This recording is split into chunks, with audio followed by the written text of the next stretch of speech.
వ్యవసాయ శాఖ మంత్రులు సర్వేపల్లి నుండి పోటీ చేస్తా ఉన్నారు. వారు గెలిచేటువంటి అవకాశం ఉన్నది. అలాగే బుగ్గన రాజేంద్రనాథ్ రెడ్డి గారు ఆర్థిక శాఖ మంత్రులు, వారు కర్నూలు జిల్లా డోన్ నుండి ప్రాతినిధ్యం వహిస్తా ఉన్నారు. వారు గెలిచే అవకాశం ఉన్నది. అలాగే కె అంబేద్ బాషా గారు రాష్ట్ర ఉప ముఖ్యమంత్రి కడప అసెంబ్లీ నియోజకవర్గం నుండి పోటీ చేస్తా ఉన్నారు. వారు ఈ ఎన్నికల్లో స్వల్ప ఆధిక్యతతో గెలిచే అవకాశం ఉన్నది.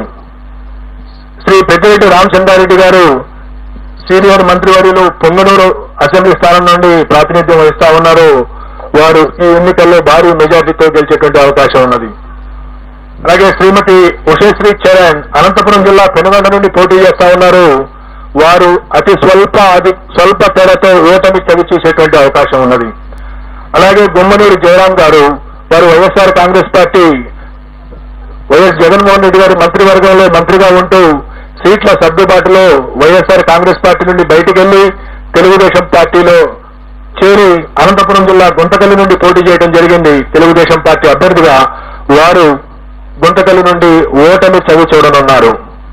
అలాగే శ్రీమతి ఆర్కే రోజా ప్రముఖ సినీ నటి అండ్ మంత్రివర్యురాలు, వారు చిత్తూరు జిల్లా నగరి నియోజకవర్గం నుండి ఓటమి చవి చూడబోతా ఉన్నారు.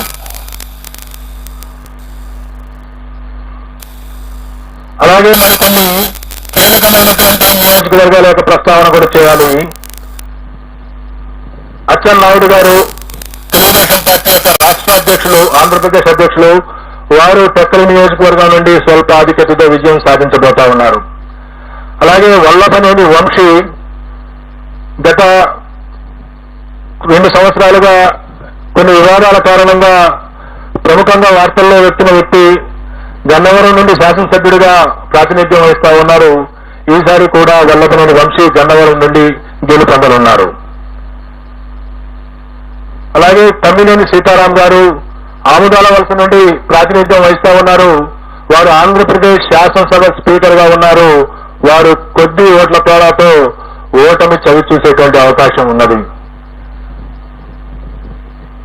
అలాగే రఘురామకృష్ణరాజు గారు, కనుమూరి రఘురామకృష్ణరాజు గారు ప్రస్తుతం నర్సాపురం నుండి ఎంపీగా ఉంటూ ఇటీవల తెలుగుదేశం పార్టీలో చేరి ఉండి నుండి శాసనసభకు పోటీ చేయడం జరిగింది. వారు ఉండి నుండి గెలుపొందబోతా ఉన్నారు. అలాగే బూడి ముత్యాల నాయుడు గారు, వారు ప్రస్తుతం ఆంధ్రప్రదేశ్ ఉప ముఖ్యమంత్రిగా ఉన్నారు.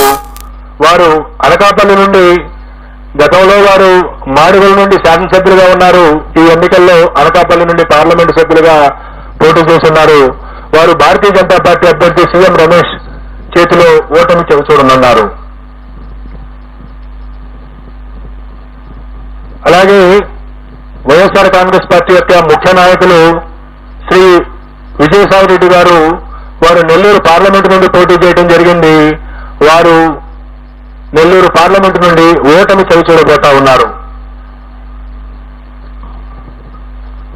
రాష్ట్రంలో హోరాహోరీ పోటీ జరిగినటువంటి పార్లమెంటులో అమలాపురం పార్లమెంటు, రాజమండ్రి పార్లమెంటు, నర్సరావుపేట పార్లమెంటులో ఫలితం కేవలం 2 లేదా 3 శాతానికి లోబడి ఉండబోతా ఉంది.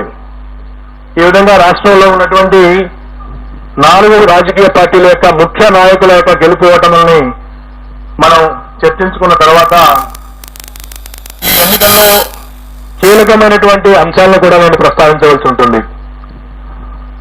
తెలుగుదేశం పార్టీ గత 5 సంవత్సరాల నుండి ప్రతిపక్షంలో ఉన్న కారణంగా గత ఎన్నికల్లో 2019 శాసనసభ ఎన్నికల్లో చరిత్రలో ఎప్పుడు లేని విధంగా 10 శాతానికి మించినటువంటి ఓట్ల తేడాతో ఓడినటువంటి కారణంగా పొత్తు తప్పదు అని తెలుసుకున్నటువంటి పార్టీ నాయకత్వం జనసేన పార్టీని పొత్తులోకి ఆహ్వానించడం, ఆ తర్వాత కూడా గెలుపుకు కేవలం జనసేన మాత్రమే కాదు, మరొక బలమైనటువంటి రాజకీయ పక్షం యొక్క అవసరం ఉన్నదని తెలుసుకుని భారతీయ జనతా పార్టీతో కూడా చివరి వరకు పొత్తు